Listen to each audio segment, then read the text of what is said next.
ചേർത്തലയിൽ നൈട്രജൻ വാതകം കയറ്റി വന്ന ലോറിയിൽ നിന്നും വാതകം ചോർന്നത് പരിഭ്രാന്തി പരത്തി. ചേർത്തല റെയിൽവേ സ്റ്റേഷന് സമീപമാണ് സംഭവം.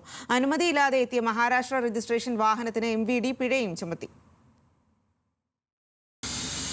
പാലക്കാട് നിന്നും തിരുവനന്തപുരത്തേക്ക് പോവുകയായിരുന്ന മഹാരാഷ്ട്ര രജിസ്ട്രേഷൻ ലോറിയിൽ നിന്നാണ് വാതകം ചോർന്നത്.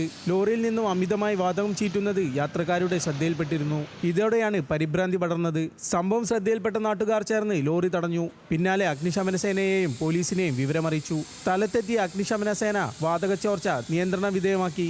തുടർന്ന് ചേർത്തല മോട്ടോർ വാഹന വകുപ്പ് ഉദ്യോഗസ്ഥരെത്തി പരിശോധന നടത്തി.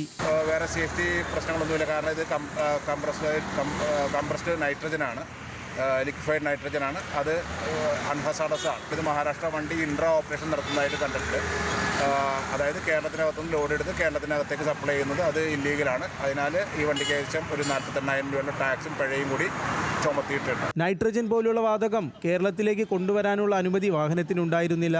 ഇതിനാൽ 49,980 രൂപ മോട്ടോർ വാഹന വകുപ്പ് പിഴയും ചുമത്തി. ന്യൂസ് മലയാളം, ആലപ്പുഴ.